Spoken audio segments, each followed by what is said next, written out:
Oh, Hello. hello. Yes, Hello. hello. And welcome to Unexplained Arkansas. This is Amber, And this is Lisa.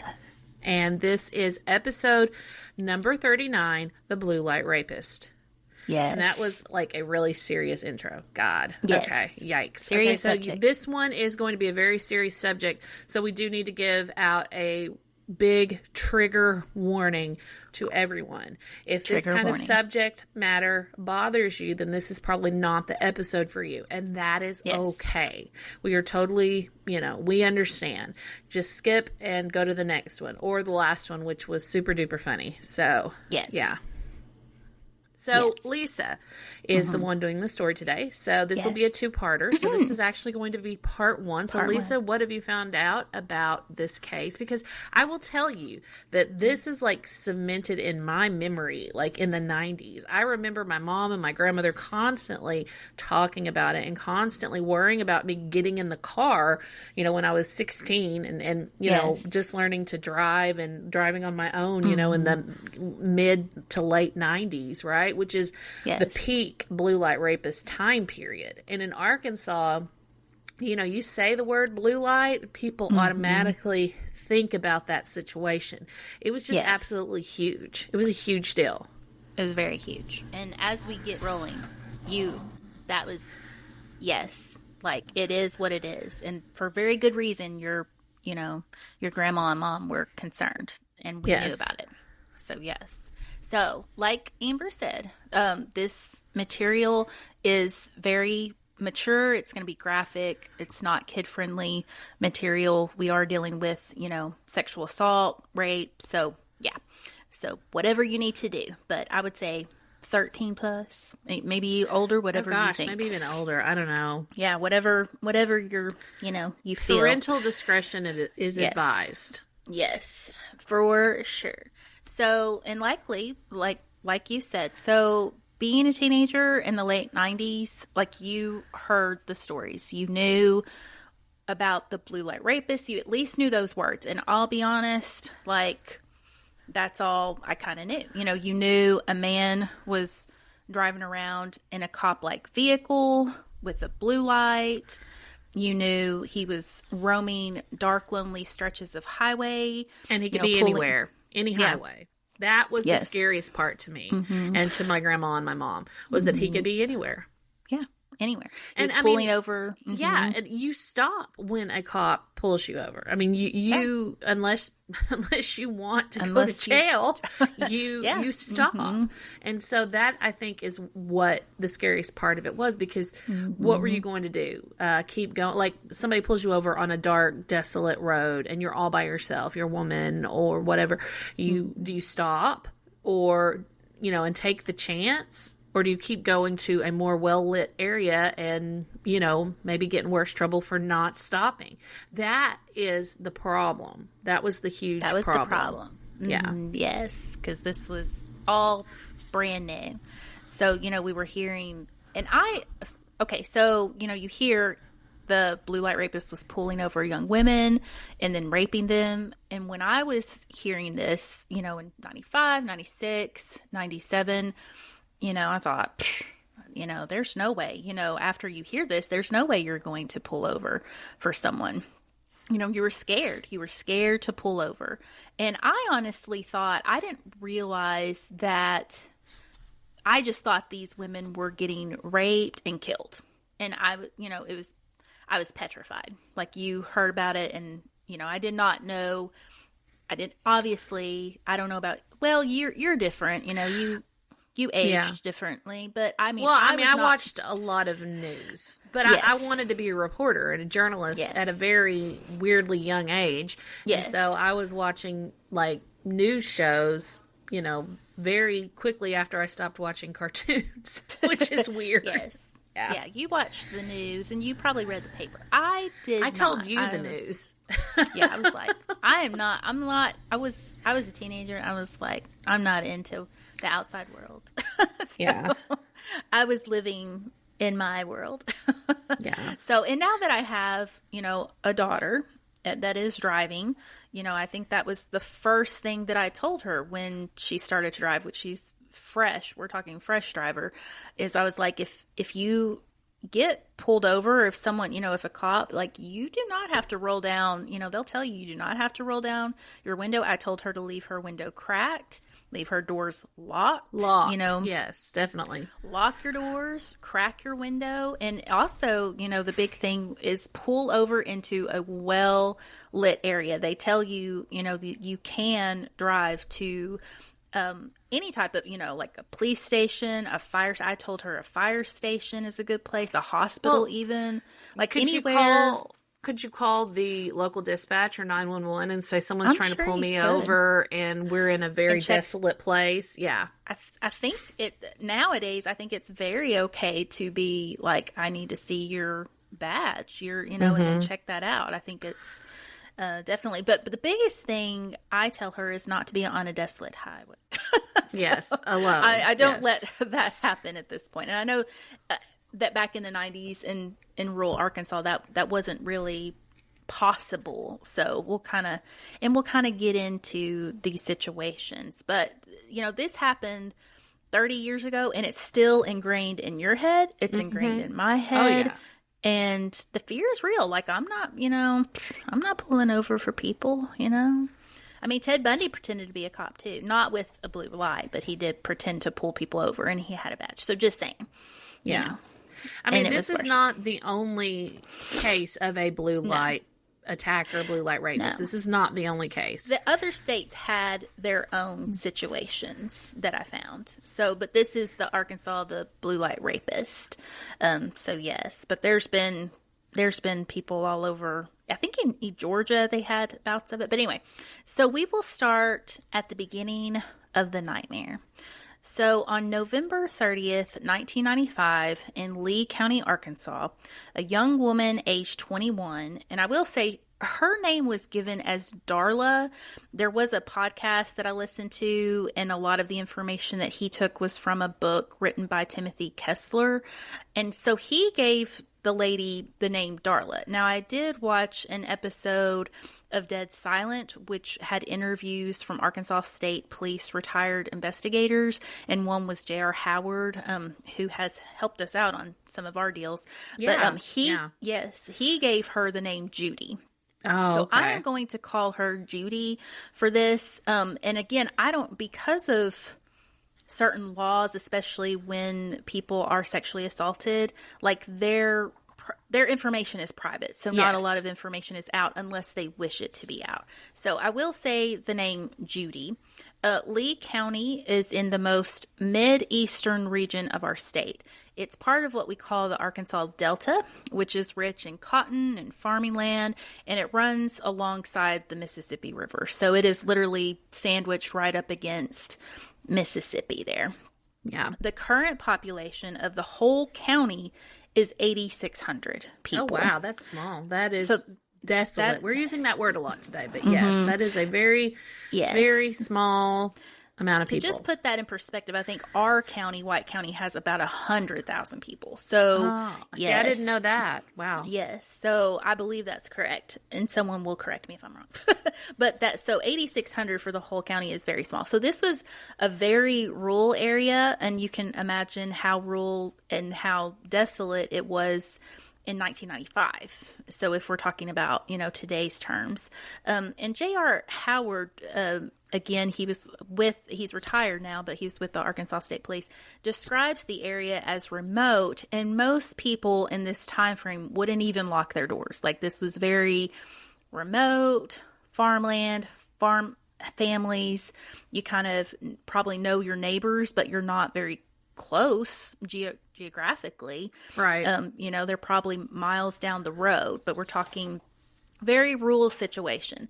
So again, Judy, she had been hanging out with her friends, and she was driving some kind of side roads to get back to her house. And it was about 10 p.m. at night.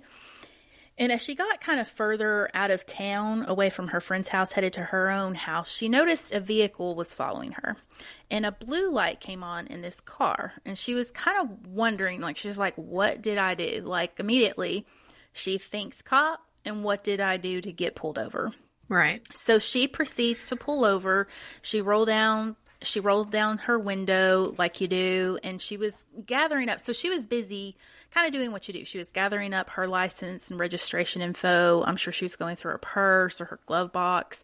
And so a man approached, and when she turned back around, she noticed he had several layers of pantyhose over his face. So his face was concealed with pantyhose. So it was very, you know how that looks. Ugh. Right. And he had a gun, and he immediately was yelling at her to get out of her car. And so this kind of course, just takes her by complete surprise. This is not what she thought she was in for. He does put something over her head to conceal her vision, and that's all it said, something. It didn't say what it was. Later on, it will maybe give a little more information. He makes her get out of her car, and he made her get into his car. Oh, gosh. And then, yes, that's awful. I mean, can you imagine what's going through her mind? Right. I'm dead. I think that's just what I would do. I'd be like, I don't know. I don't think I'm surviving this. But, so he does drive her and finally stops the car in a remote field. And then he got her into the field, and he made her remove her clothing. And you'll kind of see kind of a pattern here. So he did make her remove her own clothing, and he did rape her. And according to the podcast, and again, this was based on the research by Timothy Kessler, it states that the rapist drove her back to her car. Oh, my gosh. Now, in the TV show, it just states that he made her lie face down and removed the thing over her head and just made her, threatened her to not look at him, was very adamant, and then he left. So I don't really know where the discrepancy is, but there's kind of two different relationships. But anyway, she did live. And so after this, gosh, horrendous, horrible act, she does go to the police. She reports the rape and states, and she, of course, she was blindfolded. This was shocking, but she does have some details. So she states that the perpetrator is a white male around 30 years old.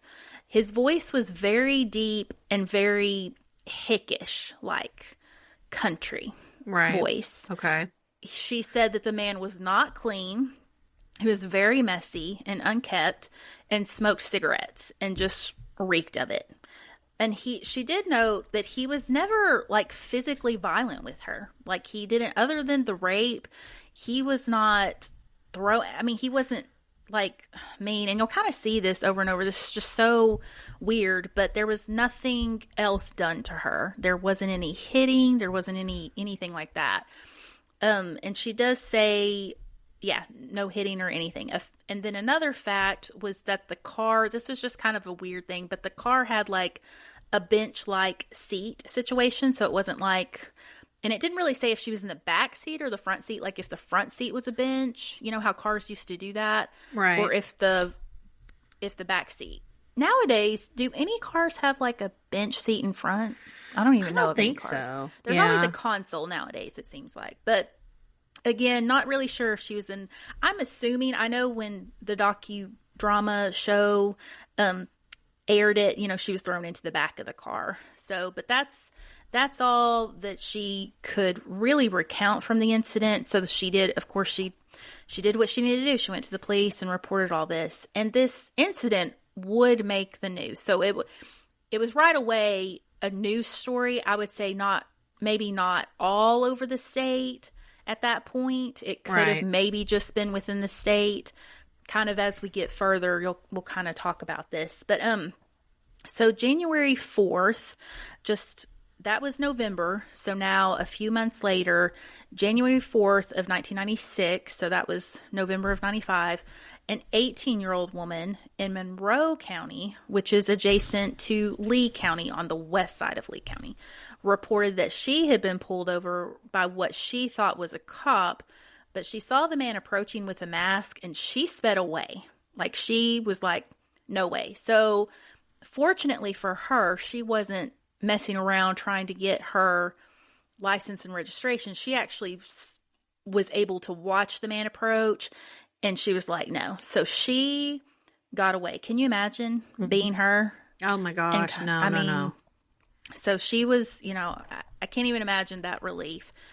So this man was on a mission because 5 days later, though, January 9th, so 5 days after that incident, a young woman would not be so fortunate. So J.R. Howard mentions her name is Lisa. So the podcast did not mention a name at all, but she was called Lisa in the program. The time was 9:40 p.m. at night, and this was back in Lee County, so back in the original county that we began in. So Lisa was only 15 years old. Oh, no. Like, let that sink in. Oh, no. Ugh. And it stated that she was a cheerleader and that she was driving home from a basketball game. So she had been at a basketball game and she was headed home. She was on Highway 1, according to the podcast, and kind of same situation happened. So right. She was driving along. The blue light came on. So she thought it was a cop. And she pulled over, and exactly like Judy, he comes up with a mask on covering his face, and he has a gun. And it states this time he was wearing gloves. So I'm not sure if he was wearing gloves with Judy, but he was wearing gloves with Lisa. And she describes being blinded. So he had a flashlight. So basically, that flashlight is blinding her in the face. I mean, she can't see anything. And then, of course, he's wearing, she just knows this is not good right away. So exactly like Judy, he comes up, he gets her out of the car. He claims he's not going to hurt her. And he does put her in the back of his vehicle. So basically he's taking her and removing her from her vehicle and then, putting her in his vehicle. And likewise, the same way, he put something over her head. So the podcast states that he put a black sweatshirt over her face. So right away, he's concealing their faces. And he did drive to a remote field just like before, and he asked her to remove her clothes, and then he raped her. Both women evidently notated that he had asked for like oral sex, but both were like, please no. Like they were like, no, please no. Oh my gosh, that's so horrible. I know. And he was like, okay, like he didn't make them do that. So I thought that was very interesting, and we'll kind of get into that more, maybe part 2, but he did listen, like he didn't force that. And again, it was kind of just the same exact MO going on, just this pattern. So she was, I guess he, after he assaulted her, like she got back dressed, but this time he did not let her have her underwear. So it did not say anything about keeping anything of Judy's, but he did keep Lisa's underwear. So she did, after he left, like he drove away, he kind of did her the same way, like, do not move, lay down, do not look at me. And then she got up and she was able to flag down a couple. So she made it back to the highway, and then they took her to the police. And she was able to give a little more information than even Judy about the assaulter. So the rapist. Assaulter, is that even a word? Maybe. I don't know. I don't even know. Okay. So she stated, like Judy, that he had a really deep country voice and that his hair was really thick and dark. Like she could at least see his arm. And so he was very hairy, evidently. And she could tell that he was a white male, but she could tell that he was hairy. She felt like the vehicle he drove was an Oldsmobile. She was able to see the odometer just kind of through, she could kind of barely see it. And she did notice that the mileage was very high. Like the mileage was... wow. That is very smart. That is smart. Yes. That is so smart. It was over 100,000 miles. So she did, these details are very important. These women. Yes. Mm-hmm. Yes. It's really, it's so interesting to me that you can't see, but you can kind of get a glimpse, or just the senses. Yeah. And anything you hear, mm-hmm. see, smell, anything can be used to try to track down someone like this. Yes. And she did say he smelt very musty, and Judy had kind of said that he was very unclean, like just, like strong body odor. Yeah, I guess so. Yeah, just nasty. So the police were able to get hair off of her. So off of her clothing, they were able to get hair and then fibers. There were fibers. There was even a cigarette butt attached to her.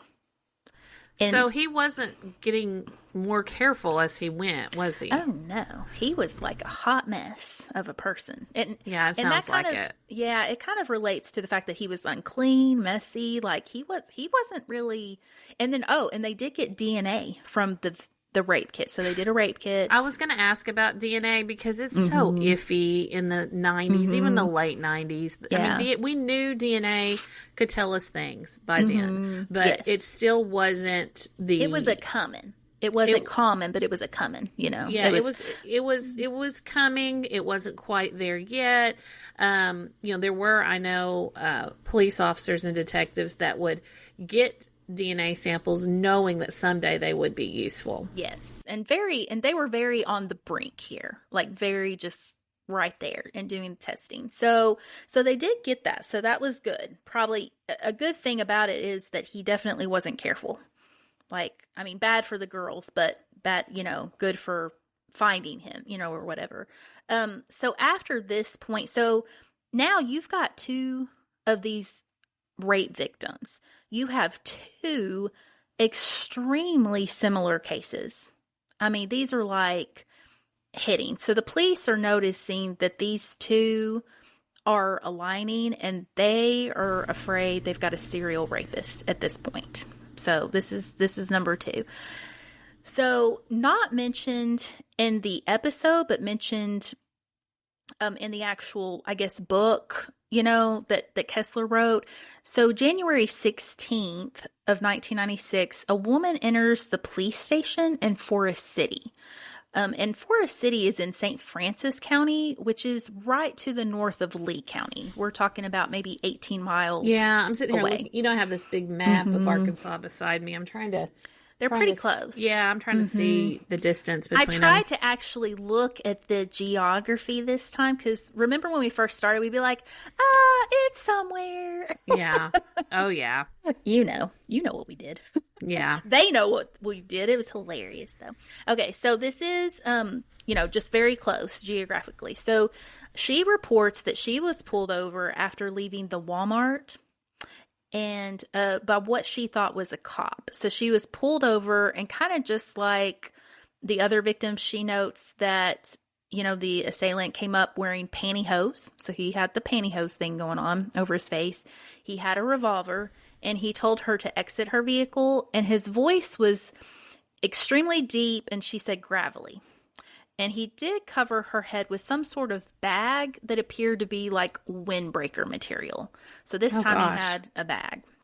That sounds horrific. I mean, this whole thing is horrific. I mean, obviously, this is just a nightmare. But having windbreaker material over your face, ugh, yeah, I don't know why that makes. I'm surprised no one's smothered like during that. Oh my gosh. Yeah, that's awful. Okay, so he made her get into his car just like before, and she couldn't see a lot. Obviously, she's got this thing over her head, but she did say that the dash had digital lights. I don't know, something about digital lights on the dash. And the seats were dark colored seats. And she did say she was able to tell the police that he did have the radio on the whole time and that the seats were soft seats. So it sounded like they were just kind of soft, not leather. I don't know. Oh my gosh, the radio was on. Yes. That's awful. This guy liked the radio. I will say that. He definitely sounded like hick to her, so she figured he was a local. So I love the descriptions of his hick country voice, and yeah, that people were like, it's been different every time. He lives close by. We all just sound like hicks, I guess. So that is cracking me up a little bit. But she did have a peek at his arm, and it did show that he was wearing a brown jacket with snapped sleeves. And he was a white male, and it did say again he had thick hair on his arms. This guy must have been really hairy. I mean, this is kind of, and it'll get more into that, but yes, he was hairy. He eventually stopped driving and stopped and made her remove her clothes. He did rape her. And while he did that, she did realize he had put like the gun down. So he kind of like, I guess while he was assaulting her, he had laid the gun down. Yes, he did. And she got a hold of it. Oh, wow. Yes. But he noticed that she had it. And so right away, he wrestled the gun away from her, and he was pissed. And evidently, he was calling her every name in the book, like just yelling obscenities at her and calling her foul names. And once he got the gun back, though, he kind of tried to go back to assaulting her, but he had lost his ability, if you know what I mean. Right, yeah. So, and he was just mad. So he was mad. He did not get what he wanted, and he was mad and was like, he never hit her. That this is just very interesting to me, but he never hit her. He just yelled at her, and he was like, "You're not even worth it." Like, oh my gosh. That's what he said to her. And then he made her redress, except he did keep her wallet and shoes and her underwear. And he got, yeah. Well, I know he's keeping some things, and I don't know. I can't really tell. Just, you know, the wallet, I don't know, just to be annoying, or if he's like keeping trophies, I don't know. But he got near the main road and just let her out on the side, and he just left her there. Like he just left her on the side of the road. So it doesn't really go into anything.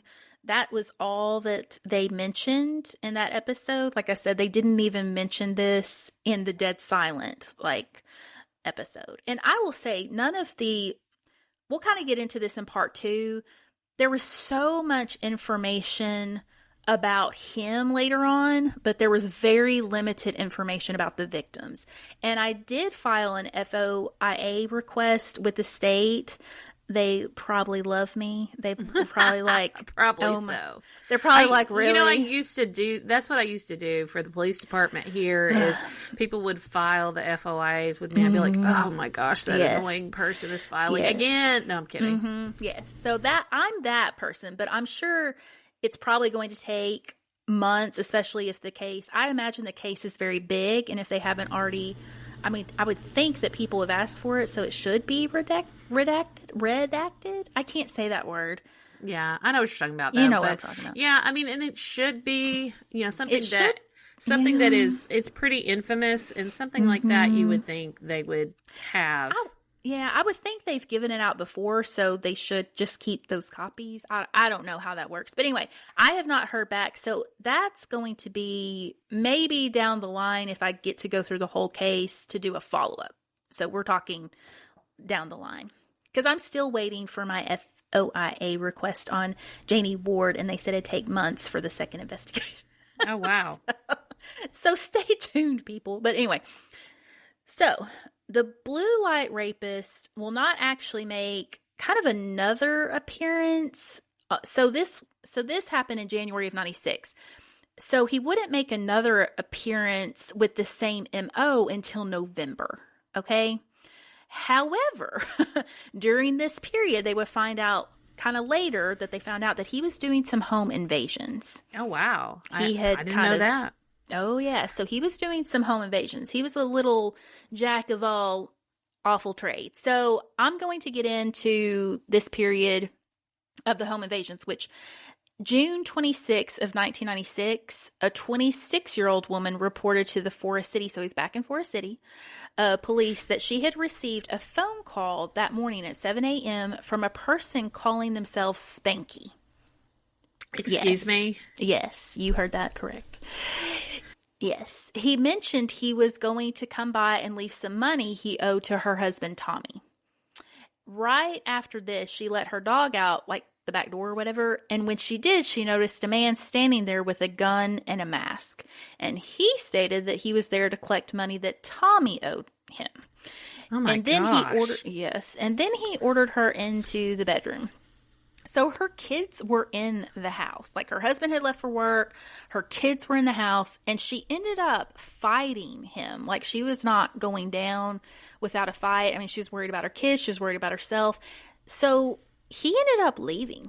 Like, she fought him, and he did not give up any resistance. Although he was telling her, like, oh, I'm not going to hurt you or the kids. But she fought him, and he left. Like, he did not fight for it. So she did later on, when she was, like, kind of later on, it says that she was interviewed by the Arkansas State Police. She said that she couldn't see the man because of the mask, but the man sounded a lot like a man she had met through her husband, and his name was Todd.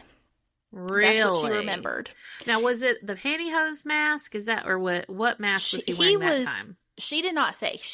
It was not written what type of mask, if it was like a ski mask. Kind of later on, there are descriptions of a ski mask or pantyhose. Those seem to be his two go-tos. But just, he is making sure to cover his face. Like, there is no... Right. Never, these women are never seeing his full face or facial features. I mean, this was kind of like a ghost man going on.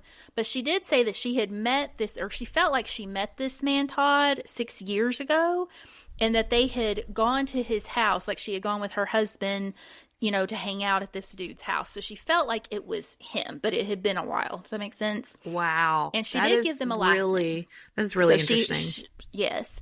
They went to talk to this Todd person at that time. So this was, in June of 1996, but he lawyered up. Like, he would not talk to the police at all. So they had nothing. I mean, they had nothing to go on other than, there was no, he didn't assault her. There was nothing really that they could do. I'm sure they wanted to, but there was nothing they could do.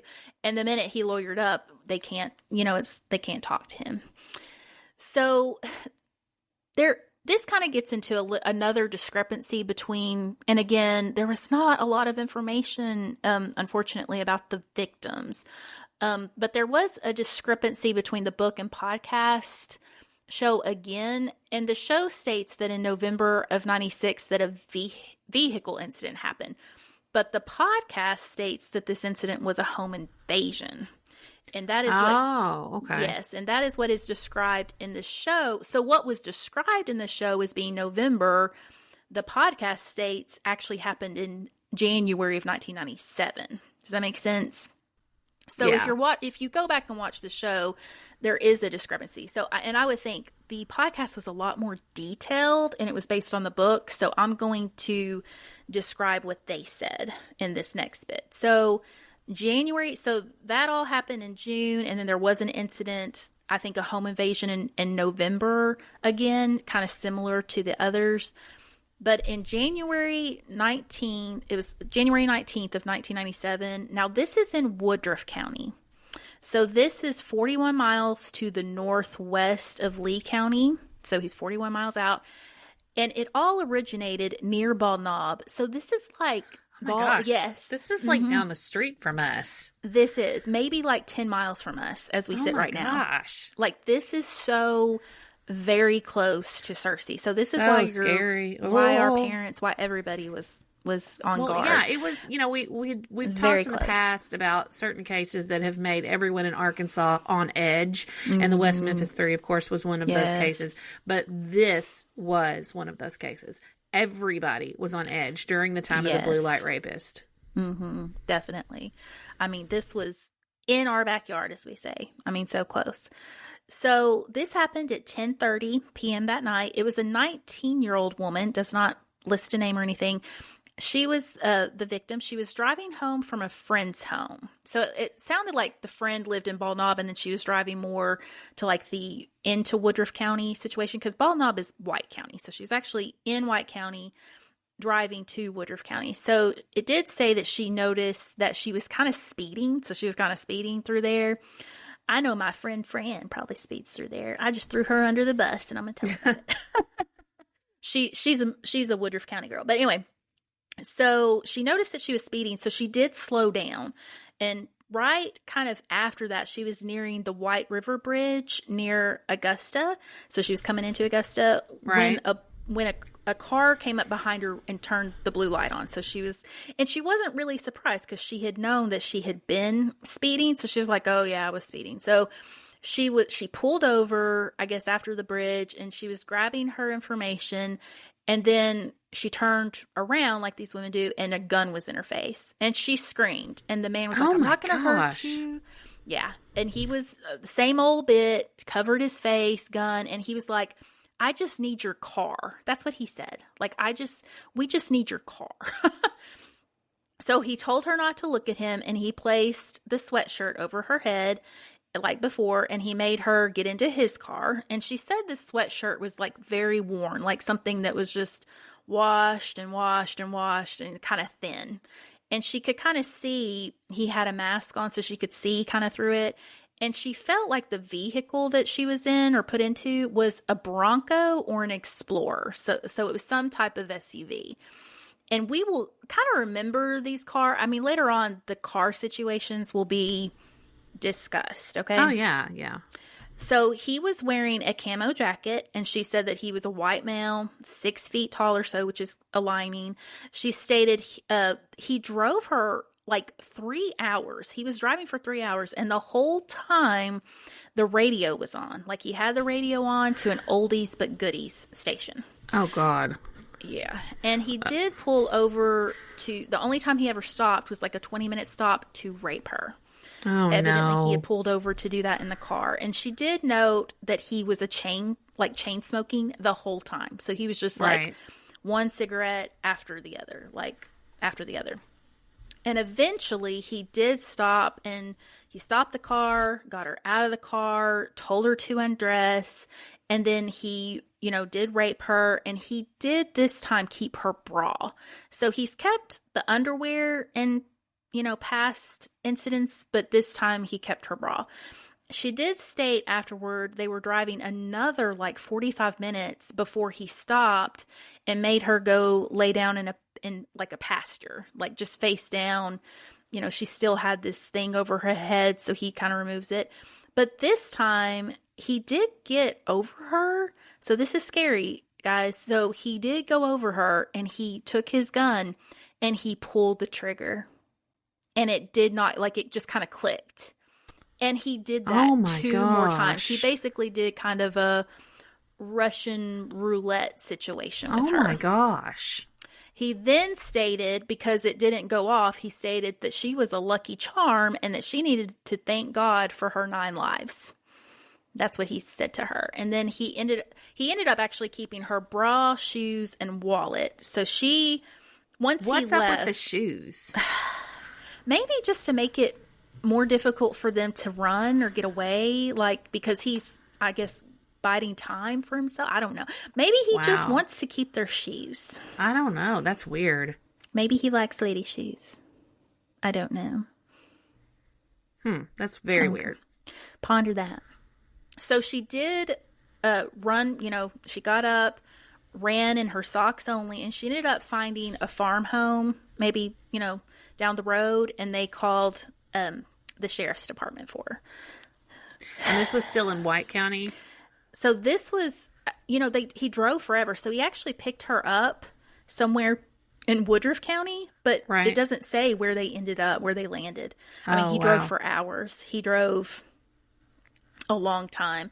So the police at that time and the community were all obviously high alert, big time high alert. This would have been in 97. This would have been going on since the end of 95. Right. They did end up releasing, in fact, J.R. Howard went into it, and he said they did end up releasing a lot of the information to the public because they wanted the public to be aware, and they didn't want the public to succumb to being pulled over. They wanted women to just be aware of what was going on. And there were because they did this, there were 24 women that called in stating that that basically the blue light rapist tried to get them, and they just didn't. They didn't pull over for him. Well, so, I remember during that time, we were all scared to pull over. Yeah. And, we were pretty much told by local law enforcement that we don't have to. If it is a dark area, not well lit, not in public. Don't do it. Right. I mean, I might be wrong, but I think that's how I remember it. I got my driver's license in 1997. So, I started driving right around the time of all this craziness, which I'm sure that was part of the reason my family was so concerned. So yeah, because this was in our backyard. I mean, it was everywhere. Yeah. I mean, this was not, it kind of started out in the eastern part of our state, but it didn't stay there. It did not. So they did. So going back to this, so a lot of people were able, because of this information release, to just at least not become a victim. I mean, and again, about 24. And they did say the tips pouring in were like hundreds and hundreds of tips. I'm sure. But with all that going on, there would still be more victims. So again, that was January of 97. So between March and April, there were 3 more incidents of home invasions, all aligning exactly like the others. All of these were located in Cross County. So they were all within that area of kind of the home base or where he kind of began. They all notated the same description features and kind of went into more detail, like all mentioned that, and they mentioned that he not only loved his cigarettes, and Doral was the brand. Is that a cigarette? I don't know cigarettes, but Doral was what he smoked, and he also smelled like marijuana. And so he smoked both of these things, and he was all of the people, all of the victims, the lady said he was dirty and he was hairy. So, I mean, he sounds awful. Like, ew. Like, ugh. And I will say, when you see pictures of him, and we're going to get all into this in part 2, like, the weird part, he doesn't look as disgusting as he obviously was. And obviously they had him cleaned up for court and such. I was going to say, they probably had him cleaned up for all that. So. But yeah, he looked very like he just was normal and average selling insurance or something. I mean, seriously. Oh, Lord. That's scary. I know. It was scary. So anyway, the police during this time, I mean, they are just scratching their heads. You know, there's fear. And then this is obviously, like we talked about at the beginning, this puts a real shadow over law enforcement, because the police are like, this person's driving around. He's got a blue light. He smokes. He's average height. Average, that could be anybody. They do not know. They are just, it's horrific. So kind of a final horrific situation to discuss, and we will get a lot into this in part 2 as well, because this is going to go into part 2. But another horrific situation happened, and kind of the final situation. In July, it was July 11th, 1997, Shannon, her name is Shannon, and that's definitely like her name, and we'll kind of get into that later. But she was 17 years old. She was newly graduated, a high school student from Cabot. So she was graduated. She was actually working in a bank because she had graduated early. Evidently, she was extremely smart. She had like a full ride situation going to Arkansas State University. So she had a lot going on for her. She had a lot of good things, and she was very smart, and you'll kind of understand all that. She was very, very smart. But she had been hanging out. She had a boyfriend that lived in Lone Oak, and she actually is interviewed, herself is interviewed in the Dead Silent show. But her friend, I believe her friend was Samantha, kind of talks about how her Lone Oak boyfriend, which Lone Oak is like 18 miles away from Cabot. Yeah, so they're both in Lone Oak. Yeah, they're pretty close, but it's like an 18-mile difference. And Lone Oak is 73 miles from Lee County. Yeah, and he's getting further and further away. He is. He certainly is. I mean, he is like in central Arkansas zone now. And so evidently, Shannon's boyfriend never wanted to come to Cabot. Like, she always drove to him. And so he never wanted to meet her friends. That was kind of like a source of contention, I guess, because, Samantha did mention that in the show. But so she had to drive over there to see him. So she had been hanging out, and then she had to work the next day. So she left about 9:30 from Cabot. So the road between Lone Oak and Cabot, I mean, especially thinking about 1997, that would have been very remote highway. Yes, it would have. Yes. Very dark, very remote. It talks about how in that time, like, Cabot now is really big. Like, I say big, not really big geographically, but it has a lot going on and tons of restaurants. But then at the time, like Shannon and her friend talk about how Cabot really only had like a Tasty Freeze in 97. I mean, it had like a couple it has things. grown a lot in the last 25 years. Yes. I mean, they've had just huge, I mean, now there's tons of restaurants. So I don't even know if they have a Tasty Freeze. I don't think they do anymore. Tasty Freezes or the thought of a Tasty Freeze. We had one in Searcy, I think. I'm pretty sure. I feel like I've heard my mom talk about it. I've heard of this Tasty Freeze. Yeah, it was a 70s and 80s thing. I feel like my heaven's going to be like a Tasty Freeze, like just me hanging out in a Tasty Freeze. Okay, anyway, sorry. I'm hungry. So it does talk about the Tasty Freeze. So maybe it may be one other restaurant. So we're talking very small potatoes here back in 97. And now it's huge. So it states that she was driving her 1989 Honda Prelude. And she was speeding a bit. So it does say that she was speeding. And again, just like with the other ladies. So when she saw a car come up on her and the blue light come on, she wasn't really surprised because she knew that she had been going too fast. So the time, like I said, was about 9:30. And Shannon states that, the person came to her window and he had a ski mask on. So she did state that he had a ski mask. He had a gun. He was yelling for her to exit her car. And he immediately covered her head with a denim shirt. My gosh. So it's kind of like he kind of has no rhyme or reason. I don't know. You know what I'm saying? It's kind of a pattern, but then kind of not. Yeah. It's like whatever's in his car. Ew. Ugh. Yeah. I mean, that's what I feel like. It's just kind of like, I think you're right. Especially what the women have said so far. It's just like, I've got this laying in the back seat. Here's this denim shirt, But he is very consistent in not wanting, and I have my own feelings about this, but he does not want them to see him. He doesn't want to do that. Yeah. So he gets her in the back of his car, and he asks her how old she is. And she lies to him. She's like, I'm 14. Oh, wow. And he's just like, smart. Yeah, very smart. She's so smart.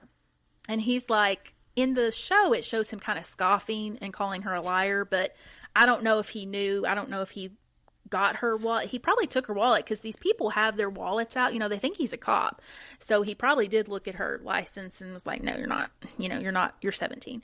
So she states she is just terrified. Like she feels like she is dead. Like she's like, I have no doubt in my mind he's going to shoot me in the head. Like that's she felt was going to happen to her. Like she was so petrified. Like she just was like, I'm just dead. Like he's going to kill me and I'm dead.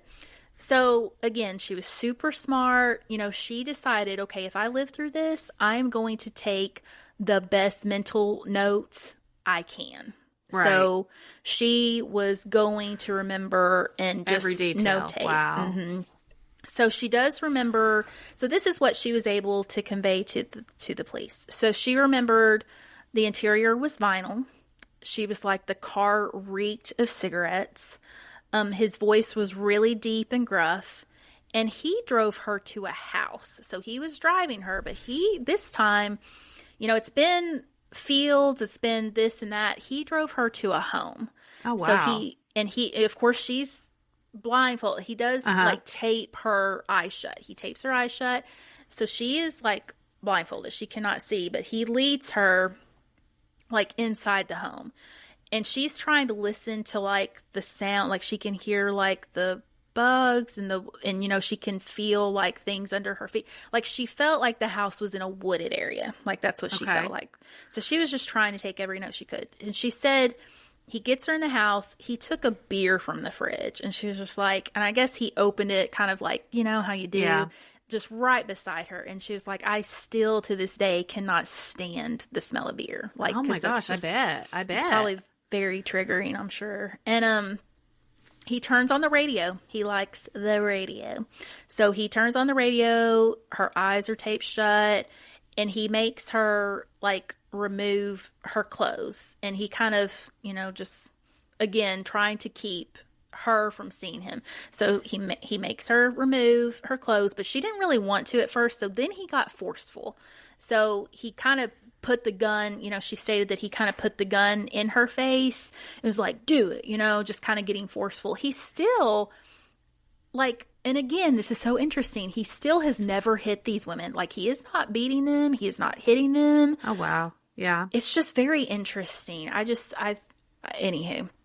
So he did proceed to rape her several times, she stated. And she just felt, again, she's just like, I'm dead. And in fact, she told him, she was like, please just kill me. Kill me right now. Like, just kill me. I mean, I'm sure, I can't even imagine going through this situation and being like, just end this, like end it somehow. Because she felt like he was going to do it anyways. So, so she did state that she remembered that he was, like, his back, I guess she could, like, see somewhat or feel or something. She said his back was extremely hairy and gross. Oh, wow. Extremely hairy back. And eventually he does tell her, like, I guess after time goes by and stuff, he's like, I'm done with you. Like, he's just like, I'm done with you. Get dressed. So eventually he's just done.